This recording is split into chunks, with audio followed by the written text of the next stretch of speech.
Hello everyone, Dan here from the Next Issue Podcast. On today's video, I'll be doing a review for Secret 6 #1. This is a new comic book from DC Comics in the All-In line. So this was all happening in the main universe.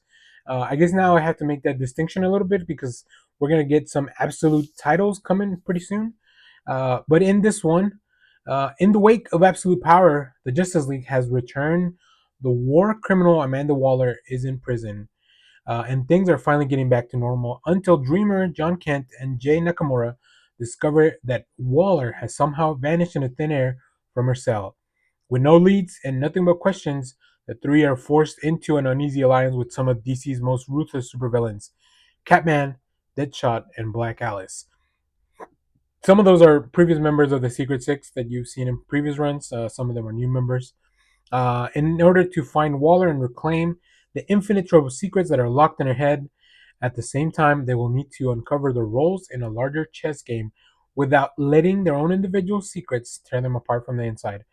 This is a very weird roster for the Secret Six, but there are six of them, so that's pretty cool. Also, their mission is kind of like very hidden from everything, right? This is written by Nicole Maines, who has been writing pretty much everything that Dreamer's been on, with art by Steven Segovia, colors by Rain Barado. And I really like this book. It's a little weird because, like I said, it's a weird team. If you haven't been reading Superboy or Superman, uh, the John Kent one, you may not know much about him and Jay. And if you didn't read Absolute Power, you're going to be a little lost. But I think this book definitely has enough exposition to kind of bring you into the fold. Uh, we don't get to spend a lot of time with all the characters, but the way that the book leads off, it's in a very interesting place. I wish it had been a little longer just to kind of really introduce us to some, like, half page for two of the extra characters that we didn't really get to explore. But also, those are, I would say, more popular characters aside from John Kent, and now Dreamer. Deadshot and Catman are probably some of the most well-known characters, especially for long-time DC readers. I really enjoy the art. I think Segovia and Barado do a really good job um, redesigning the characters. I had never seen John wears like this kind of like stealth Superman suit. I don't know if that's his new suit. I haven't really. It doesn't look like what I've seen him wearing in the Superman series. And then Jay, aka Gossamer, has a really cool suit as well. Dreamer, bomber jacket on, and yeah. So like all the characters look great. There's not a lot of there's not too much fighting on this one yet. So, I think Segovia, just based on the art style, that it's very fluid and dynamic. I think any big fights are gonna look super cool. Yeah, so I'm very interested to see where this is gonna go. I'm a big fan of the Secret Six ever since Gail Simone wrote the book a long time ago. So this book made me want to revisit that just to like kind of catch up again on, especially Catman. I feel like Catman is the constant of what I've seen in the Secret Six. So it's been really fun to kind of get back on that. I like this group. I like this book. I'm gonna read the next one to see if this is something that I want to read as a series, or I want to read maybe once it's all done for the arc. So we'll see. We'll see how this plays out. But I'm very excited. Some great covers. I really am looking forward to going to the shop and picking some things up. I still don't know which one I want. Brad Walker does a really cool cover. Lyrix does a really cool cover, and then of course, Ariel Olivetti does a really cool cover as well. So I don't know, as well as the main cover, which is really cool. So stay tuned. Maybe check out the live. I'll probably show you which one I picked up. So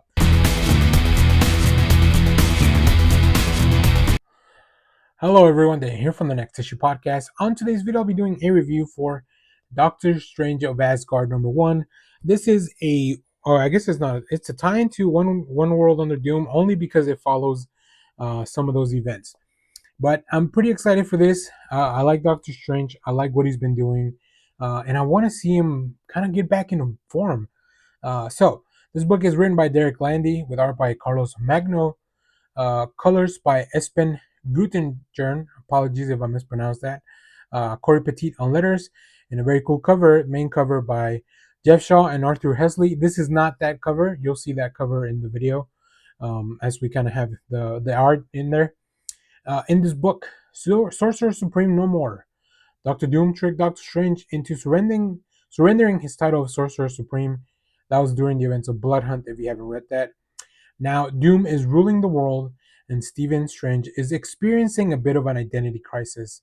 Searching for purpose and maybe revenge, he travels to Asgard to see if Thor's kingdom might be looking for a Sorcerer Supreme of its own. Loki's willing to help, but that help comes with a wicked catch. And Strange quickly realizes that becoming Asgard's top magical authority is going to be more complicated than he thought. Yeah, this is Doctor Strange, interestingly enough, mirroring his origins and kind of looking for his purpose again, looking to become who he was, who thinks he's meant to be, right? Originally, he was a surgeon that was searching for a way to fix his hands. Now he is a sorcerer supreme who is not the sorcerer supreme and is trying to fix that as well, by maybe becoming the sorcerer supreme of a different realm. Each realm has its own sorcerer supreme. It's a whole thing. I really like this story because I like Doctor Strange. I like following along with the story, trying to see his work. I feel like this first issue really went on a bit of a roundabout way of getting us to the main crux of this. The synopsis really focuses on Loki, and we don't really get to see Loki till like very close to the end of the book. That being said, it was a really enjoyable story, and I think the mystery that's been set up, the conflict that Stephen has within himself, and then also outwardly toward towards the situation. I think it's a lot of fun. I just really think that there's something to the story, and I want to see a little bit more of it before I figure out, is this something that I want to keep reading on a month to month basis, or will this read better once I have a full collection of this arc or the series. This is probably a mini series, maybe like a 6 issue thing, if I had to guess. Carlos Magno, great work on the art. I think he really knows how to capture that Asgardian aesthetic. We get to see a lot of really cool places that we may not be as familiar with in Asgard. I think his store design is very interesting. I haven't been keeping up with the Immortal Thor, so I don't really know what Thor looks like at the moment, or like what his main costume is supposed to be at the moment. So I found the design very interesting because it's very much the classic. It almost reminds me of the Ultimate Thor with like the big discs in his design. So I thought that was an interesting choice. And from what I've been reading, and I remember, is that uh, Thor, his attitude is a little bit more somber, a little bit more dark. He's going through a lot of stuff, at least where I left off reading. But this Thor is a little bit more jovial, right? It's very interesting. It's a very interesting contrast. I don't know how much this would clash with me if I had been up to date with some of the other Thor books. But like I said, in a bit of a roundabout way, we eventually get to the big conflict, and it's blowing off. So this is an interesting proposition for Marvel. I really love the cover that I picked up. Let me see if I can figure out. I don't know whose cover this is, um, but I'm very excited to have it. If you know whose cover this is, let me know down in the comments. There's a signature here, but I don't really recognize it, and I can't make it out. But yeah, excited to kind of keep going with the series. I'll give this one more issue before I decide if I'm going to read this monthly or if it's going to be something that I kind of wait. But I'd recommend you check it out, especially if you've been following Doctor Stephen Strange's journey all throughout, the past few years, uh, dying, coming back from the death, losing his powers, losing his title. There's a lot. This man has been through a lot. So hello everyone, Daniel here from the Next Issue Podcast. On today's video, I'll be doing a review of one of my favorite ongoings right now over at Marvel, The Ultimates number 10. This is a new book from Marvel Comics. Let's talk about the creative team before we get into this book. This is written by Dennis Camp with art by main artists of this book, Juan Frigeri, Federico Buli, on colors letters by Travis Lanham. This is a really fun issue. Let's talk about the synopsis real quick and then I'll dive into the review. In this issue, Namor and the Red Skull, Captain America and the Human Torch lead a team to recruit their old comrade Namor, but they'll have to get through the Red Skull gang to get to him first. Uh, this is a very invaders flavored issue. So the invaders in the main Marvel continuity are Captain America, the original Human Torch, Namor. I and I forget who the last person is. Um, but that being said, it's really cool to kind of see them all come back together. I we start This book is kind of told from the point of view of the Human Torch, as he kind of has been brought back into the fight, brought back into this world. And as I mentioned, this is the original Human Torch. This is not Johnny Storm, because I mean the Fantastic Four, we have not really seen a lot of them in this brand new world other than Reed. We know what happened to the other ones, right? If you've been keeping up with the Ultimates.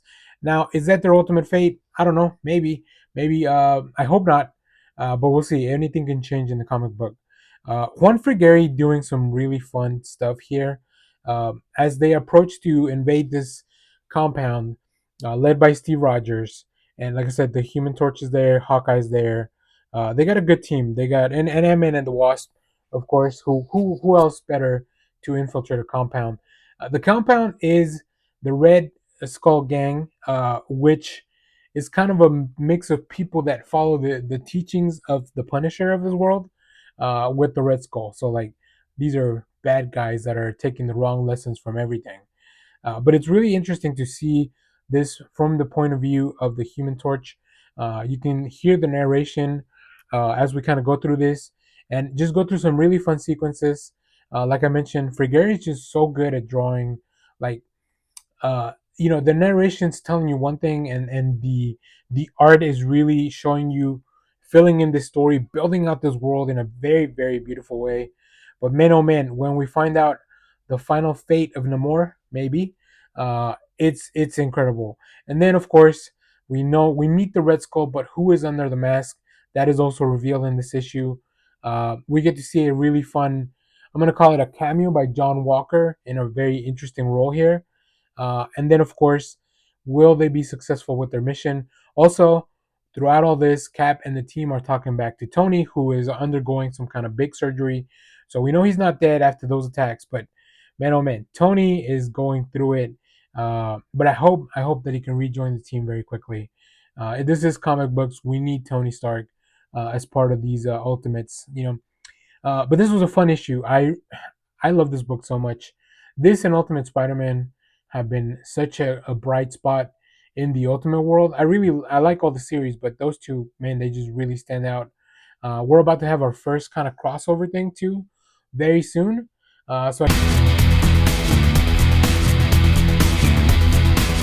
Hello everyone, Dan here from the Next Issue Podcast. On today's video, I'll be doing a review for Web of the Spider-Verse New Blood #1. This is a mini anthology book, so there's multiple stories in here. Um, I will talk about the creators on each of the stories in a minute. Let me give you the premise of this book and why they're doing this. In a few weeks, months maybe, we know that the Spider-Verse will collide against the Venomverse. And in this book, Madam Web is searching through the web of life for one more individual to add to her arsenal of spider people, for this fight that is upcoming. She knows it's coming, and this is where we meet. We so there are four stories. Oh, sorry, there are five stories total. There's the overarching story that tells us what's going on, and we see three different stories for these new spider people, which I'll go over in a second.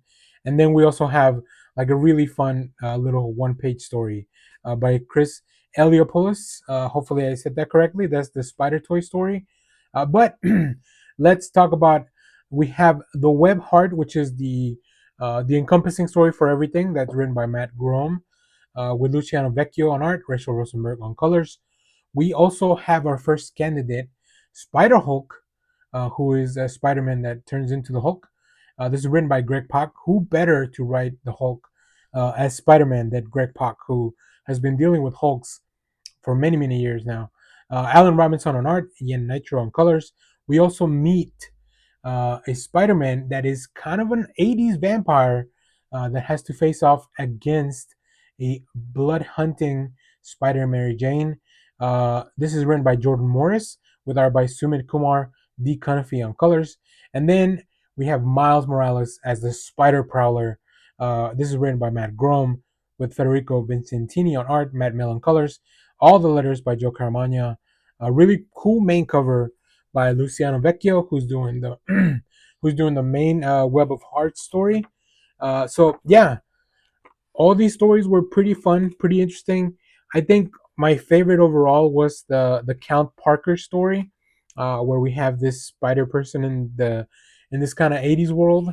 The Spider Hulk story was kind of a punch to the gut towards the end because the Hulk stories, if you especially if you've seen the old TV show, they can be pretty sad. They can have a lot of just a lot of drama to them, and I think that's what Greg Pak really went for. It's not all fun. It's not all fun and games being a Spider-Man that can turn into the Hulk. The Spider Prowler story, I love seeing Miles in a different role. It's really fun. I mean, especially if you're a fan of the animated Spider Verse movies. Like we know a Miles that may be a Prowler in one of the universes. So this is great. This is great. And then of course everything kind of leading up. There's this big tease at the end for like the next book that is going to be called the Venomverse side of this, which is Web of the Venomverse, Fresh Brains. So this will probably be a very similar anthology with multiple stories. There may be recruiting members. I don't know what this whole thing is going to lead to, but I'm pretty much on board. I love the Spider Verse stuff. I'm a sucker for it. I was there from the beginning, and I'll be there. I'll always check it out. I don't know that it's always my bag. Same with the Venomverse. I mean, Cullen Bunn did a lot of really fun things originally with the Venomverse, and I think just these Venom variants are really fun characters to follow. So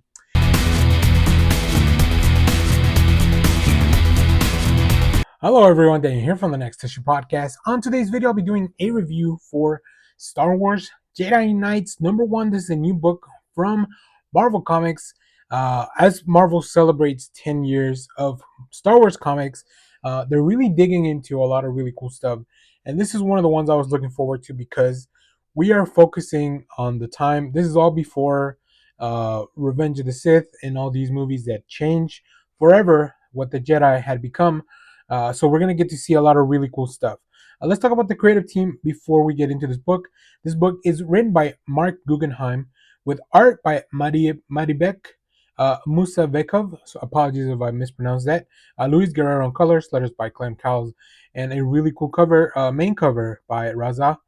Um, this is a really, really interesting book, especially because I'm a big fan of the prequels, big fan of Qui Gon Jinn. So like this book definitely had it had my attention from the beginning. But let's talk more about this issue here. In the first issue, in the prequel era, it begins here.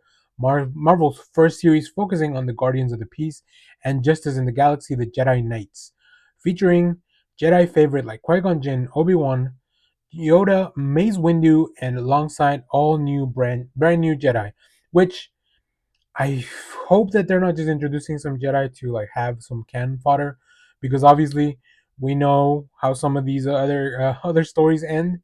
So yeah, great. There's also a new mysterious villain targeting Qui Gon Jinn, which, as I mentioned, Qui Gon Jinn, one of my favorite characters from the prequels. So I was very much into this. This book takes place within a conflict of war in Syrinx Prime, this system where the Jedi have been sent on a mission to kind of brand this peace accord, and that's really really fun. But as we get into it, we see that maybe the negotiations are not going very well. We see that the Jedi have split up into different groups to try to figure out and use their own strengths. Right. Uh, Interestingly enough, Qui Gon Jinn is in kind of in charge of the negotiations with one side of the conflict, which I feel like he's maybe he's not the best. I don't know. He's a pretty chill guy, but he also questions a lot of things. And then as we meet these new Jedi, they're kind of accompanying some of our more known Jedi. There's a lot of really cool battles, a little bit of a mystery. Qui Gon Jinn is also ambushed, but I think what really works for me here also is the art. I think the art team just does a really good job of not so much having these characters have to be photorealistic, but just having things that will allow you to recognize a character very easily. The designs of these new characters, like not only the Jedi but some of the villains and this assassin that we see, very interesting stuff. And there's a whole mystery to all of this.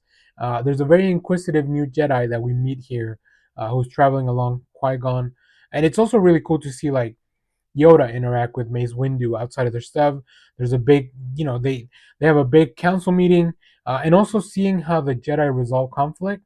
I know the book calls them the Guardians of the Peace, but sometimes they cannot approach everything with a peaceful offering. So very interesting to see how the Jedi kind of toe that line. So I really enjoy this. I'm looking forward to the rest of the series. I don't know how long it's going to be. I'm guessing maybe like 5 to 6 issues if it's just a miniseries. But I would love to. I would love for this to be an ongoing, where we just kind of explore different stories of different Jedi, like throughout the in the era of the prequels. So, if you have read this book, let me know what you thought about it down in the comments. Let me know which cover you picked up because there's a lot of really cool stuff. But the main cover, it's a wraparound. I can't wait to go to my shop and pick it up. My first shop did not have any more; they were sold out. So I definitely need to step on it and get to my shop very quickly so I can get this book picked up. So hello everyone, Dan here from the Next Issue Podcast. On today's video, I'll be doing a review for Mothra, Queen of the Monsters #1. This is a new book from IDW. Very exciting stuff. Let's talk about the creative team before we get into this book. This book has a story by Sophie Campbell with art by Matt Frank and 2 pages by Sophie Campbell. Sophie Campbell is both writer and an artist. Letters by Nathan Wittick. And let me tell you, if you're a fan of Mothra, you want to check this out. Now, one of the reasons I was very excited about this book is because later on this year, Sophie Campbell is going to be writing and drawing a Supergirl book for DC Comics, which was recently announced. And I wanted to revisit, I wanted to revisit some of Sophie's work to kind of get back into the mood of like, what kind of stories could we expect? Now, obviously, Mothra is a very different character than Supergirl, but I think there may be some themes, especially like I said, there's 2 pages here drawn by Campbell, so very excited to see where that goes. But let's talk about the Queen of the Monsters. Mothra has fallen after a fearsome battle with a terrifying new kaiju, Antra. Without its protector, the world has entered into a state of desolation. Kaiju roam freely, and what remains of mankind has been forced into hiding. But all hope is not lost. Mira, a young woman living in the wastelands who believes she lost her entire family in Mothra's final stand, that is, until her missing twin shows up to her door with 2 fairies. Now, if you're familiar with the Mothra lore, you know that there are 2 fairies, and the twins are very important to the lore. If her sister is to be believed, Mira might hold the key to the rebirth of Mothra and the Earth's return to normalcy. They just have to travel back in time to get an egg from the Jurassic period. Yeah, I mean, come on. Doesn't that sound cool? I really love the way Frank portrays, first of all, these gigantic kaiju battles. There's a lot of grayscale that looks like a very washed out colors, but they make sense because you're just kind of remembering and seeing these horrible things happening through the eyes of a child. So a child would focus more on like the bigger things, like these gigantic kaiju's that big red kaiju and this big monster with the blue eyes. That's this gigantic Mothra, and then of course the destruction, and then just having to grow up in this like world, and I just love that contrast that this world where she's living in now is kind of a like a the landscape is terrible, and it's just kind of a wasteland, right? Until her sister shows up. Now, there's also a lot going on there with the sister relationship that Campbell is definitely wanting to explore in this book. And then when you get to Campbell's pages, they're spread out throughout the book, so you get one. I think it's page 7 and page 19 or something like that. Um, they really fill you in on the lore of Mothra, and they're like the the way that they show you these memories. It's a very deep contrast to the way that Frank draws the same or similar memories of the same time, right? So it's really cool. I think they really work like these inserted pages of a different artist. They make a lot of sense. I'm sure it was all planned like this because, like I said, Campbell is both writer and artist. And yeah, I love that when the monsters attack, the way that they have to kind of fight against everything. Everything's trying to kill you in this world. And then also the fairies. Big shout out to the letterer here because they have their own very specific speech bubbles, which are like this shiny pink red, and it makes sense because they are magical. And then of course Campbell is not gonna, even though there's already a big twist in traveling back in time, there's still more to come that it will be very unexpected, especially in the last page. There's something else. There's another layer to the story. We're gonna have to explore that in the next few issues. So really enjoy this book. I love the art. I love the way that it was put together, and I just a bonkers concept too, right? So yeah, and it's funny when it needs to be like there's a little bit of drama, specifically with the sister relationship of like, I thought you were dead and you were just like doing all this other stuff because you thought I was dead. So like, definitely a lot to reconcile there as well. A beautiful, beautiful spread, just 2 page spread to kind of close out the story. And then, like I said, you get one more, which I would call kind of like a prologue page that really sets things in like this little cliffhanger. So very exciting stuff. Really enjoy this. Thanks to IDW. Thanks to the creative team. Really looking forward to seeing where we go next because the Queen of the Monsters, like with Godzilla, is someone that just there's so many stories that can be very cool. Specifically with Mothra, this whole idea of resurrection and these cycles of life. So